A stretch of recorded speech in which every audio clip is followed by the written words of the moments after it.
Hello everyone, welcome to Learner Bee. I am Shivani Chauhan. इस video में हम लोग देखेंगे क्लास 8 हिंदी का चैप्टर 9 कबीर की साखियाँ के हम लोग क्वेश्चन आंसर्स देखेंगे।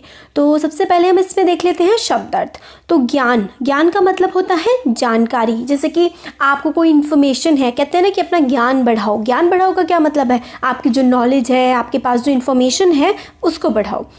म्यान होता है तलवार रखने का कोश। मतलब तलवार जो है जिसमें रखी जाती है, आप तलवार का बैग कह दीजिए, म्यान होता है। गारी का मतलब गालियाँ। कर का मतलब होता है हाथ। कर का एक और मतलब भी होता है टैक्स, मगर इसमें जो चैप्टर है इसमें कर का मतलब हाथ होता है। दहू का मतलब 10। दिसी का मतलब होता है दिशाएं। सुमिरन का मतलब होता है स्मरण या फिर याद करना। दुहेली का मतलब दुख। बैरी जो होता है वो होता है दुश्मन, एनिमी। आपा होता है अहम, मतलब आपका जो घमंड होता है या जो अपने बारे में सोचते हैं वो। नेक्स्ट है बहुविकल्पीय प्रश्न जो है। कबीर के दोहों को किस नाम से जाना जाता है? तो देखिए, कबीर के दोहों को साखियों के नाम से जाना जाता है। तो इसका आंसर हो जाएगा साखी। कबीर किसकी निंदा ना करने की सीख देते हैं? निंदा होता है कबीर किसकी बुराई करने की सीख, मतलब कि बुराई नहीं करनी चाहिए। किसकी नहीं करनी चाहिए? तो जो कमज़ोर मनुष्य हैं, जो वीक हैं, उनकी बुराई हमें नहीं करनी चाहिए। वैसे तो किसी की भी नहीं करनी चाहिए ना। नेक्स्ट है कवि किसका मोल करने की बात कह रहा है? तो कवि तलवार का मोल मतलब कीमत लगाने की बात कह रहा है।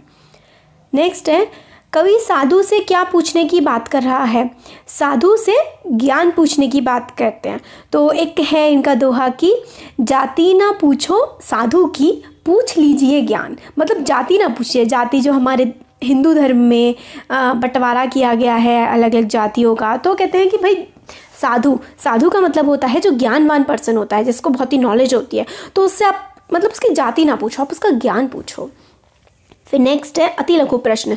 आपके विचार से जाति महत्वपूर्ण है या ज्ञान की बात? लिखिए। तो आपके हिसाब से जाति, धर्म ये ज़्यादा ज़रूरी है या फिर ज्ञान, नॉलेज ज़्यादा इंपॉर्टेंट है?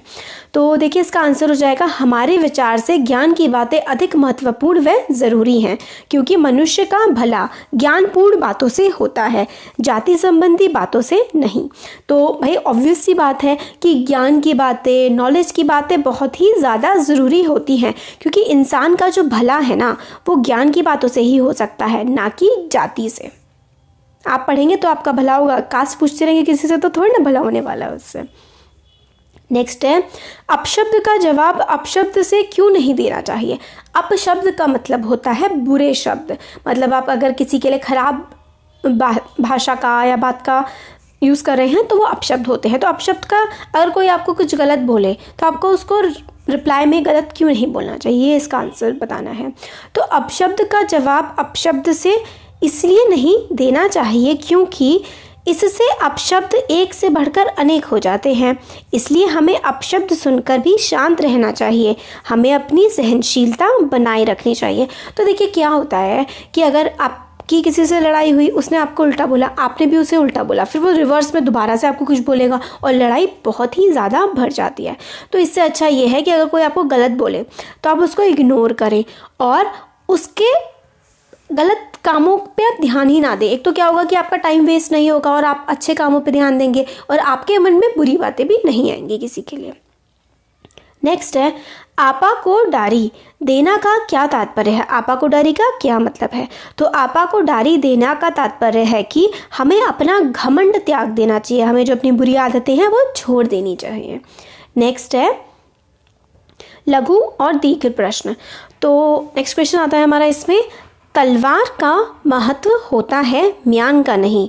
उक्त उदाहरण से कबीर क्या कहना चाहते हैं स्पष्ट कीजिए। कि जो तलवार है, म्यान होता है तलवार रखने की जगह, तो म्यान का तो कोई इंपॉर्टेंस नहीं होता है मगर तलवार की बहुत इंपॉर्टेंस होती है। तो ऐसा क्यों है? तो देखिए इसका आंसर है तलवार का महत्व होता है म्यान का नहीं से कबीर यह कहना चाहते हैं कि असली चीज़ क्या की कद्र की जानी चाहिए। ये कद्र ऐसे लिखते हैं, कद्र, असली चीज़ की कद्र की जानी चाहिए। दिखावटी वस्तु का कोई महत्व नहीं। ईश्वर का भी वास्तविक ज्ञान जरूरी है। ढोंग और आडंबर तो म्यान के समान निरर्थक है। असली ब्रह्म को पहचानो और उसी को स्वीकारो। तो मतलब कुछ लोग बहुत ज़्यादा ड्रामे करते हैं कि हमारे पास तो ये है वो है और असलियत में कुछ नहीं होता। तो तलवार मतलब जो एक्चुअल में सच्ची नॉलेज है, सच्चा ज्ञान है, वो ज़रूरी होता है, ना कि दिखावट। तो यही है कि अगर ईश्वर को आपको जानना है तो ईश्वर को जानने के लिए ज्ञान की ज़रूरत होती है। ढोंग या आडंबर मतलब नाटक करना वो सब बेकार है। जैसे कि म्यान का कोई अर्थ नहीं होता, तलवार को जहाँ रखा जाता है उसका कोई महत्व नहीं है, तलवार कितनी पैनी है वो ज़्यादा इम्पोर्टेंट होता है। और असली ब्रह्म को पहचानो मतलब भगवान को पहचानो और उसको स्वीकार करो, ये नहीं कि ढोंग रचाते रहो। ढोंगी पंडितों की मेनली बात की गई है यहाँ पे। नेक्स्ट आता है इसमें पाठ की तीसरी साखी जिसकी एक पंक्ति है, मानवा तो देहूँ दिसी फिरऊँ यह तो सुमिरन नाही, के द्वारा कबीर क्या कहना चाहते हैं। तो इसका आंसर हो जाएगा, इस साखी के द्वारा कबीर केवल माला फेरकर ईश्वर की उपासना करने को ढोंग बताते हैं। माला फेरना और मुंह में राम राम जाप करना व्यर्थ है। ईश्वर उपासना के लिए मन की एकाग्रता आवश्यक है, इसके बिना स्मरण नहीं किया जा सकता। तो देखिए जो तीसरी साखी है इसमें कबीर कहते हैं कि जो माला से जाप करते हैं वो बेकार है। अगर आप मन से ईश्वर को नहीं पूज रहे हैं, सिर्फ माला फेरे जा रहे हैं तो कोई मतलब नहीं। आप एग्जाम्पल के लिए सोच सकते हैं कि आप किताब लेकर के बैठे हुए हैं मगर आप उसमें से पढ़ कुछ भी नहीं रहे हैं, तो आपके दिमाग में कुछ नहीं घुसेगा। आप लेके बैठे हैं, दिमाग पता नहीं कहाँ है, देख पता नहीं कहाँ रहे हैं, मगर आप कंसंट्रेशन से बिल्कुल ध्यान से अगर आप 10 मिनट भी पढ़ाई करेंगे ना और 1 घंटे तक किताब लेके बैठे रहेंगे तो वो 10 मिनट ज़्यादा अच्छे होंगे। तो यही है कि भगवान को एकाग्रता से सोचो, उनके बारे में उनमें मन लगाओ, ये नहीं कि माला फेरते रहो। नेक्स्ट है, कबीर घास की निंदा करने से क्यों मना करते हैं, पढ़े हुए दोहे के अनुसार स्पष्ट कीजिए। कबीर अपने दोहे में उस घास तक की निंदा करने से मना करते हैं जो हमारे पैरों के तले होती है। तो कबीर घास की निंदा करने से मना करते हैं।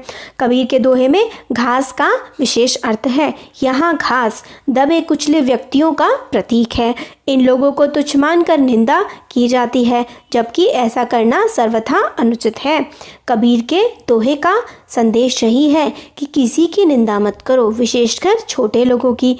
व्यक्ति या प्राणी चाहे वह जितना भी छोटा हो तो उसे तुच्छ समझकर उसकी निंदा नहीं करनी चाहिए।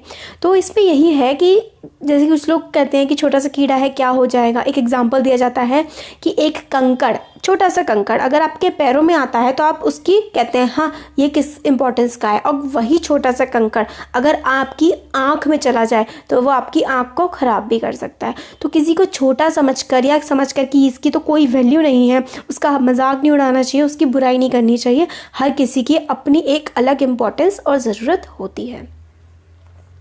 नेक्स्ट है, मनुष्य के व्यवहार में ही दूसरों को विरोधी बना लेने वाले दोष होते हैं। तो इसका क्या मतलब है?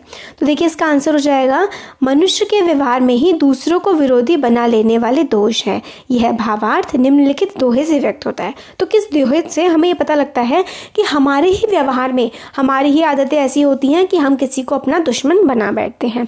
तो इसका देखिए ये वाला दोहा है, जग में बैरी कोई नहीं जो मन शीतल होए, यह आपा को डारी दे दया करे सब कोय। तो ये है कि दुनिया में कोई बैरी नहीं होता, दुनिया में हमारा कोई दुश्मन नहीं होता। अगर हम किसी के साथ बुरा व्यवहार करते हैं तो ही वो हमारा दुश्मन बनता है, या किसी के साथ हम बुरा करते हैं। तो देखिए यही होता है कि जग में बैरी कोई नहीं, दुनिया में कोई दुश्मन नहीं होता जो मन शीतल हो। अगर आपका मन साफ है, मन शीतल है मतलब शीतल है, अच्छा मन है, तो कोई भी आपका दुश्मन नहीं होगा। या आपा को डारी दे दया करे सब कोई। तो अगर आप सब पे अच्छे से व्यवहार करेंगे सबके साथ, या सब आप किसी के लिए बुरी भावना नहीं रखेंगे, तो कोई भी आपका दुश्मन इस दुनिया में होगा ही नहीं। तो ये हमारा चैप्टर था कबीर की साखियाँ, इसके क्वेश्चन आंसर्स थे। आपको कैसा लगा वीडियो बता सकते हैं। अच्छा लगा तो लाइक करिए, चैनल को सब्सक्राइब करिए, अपने फ्रेंड्स के साथ भी शेयर करिए। और जो आप चाहते हैं अगर कुछ कि मैं वीडियो बनाऊँ तो वो भी आप बता सकते हैं। Thank you.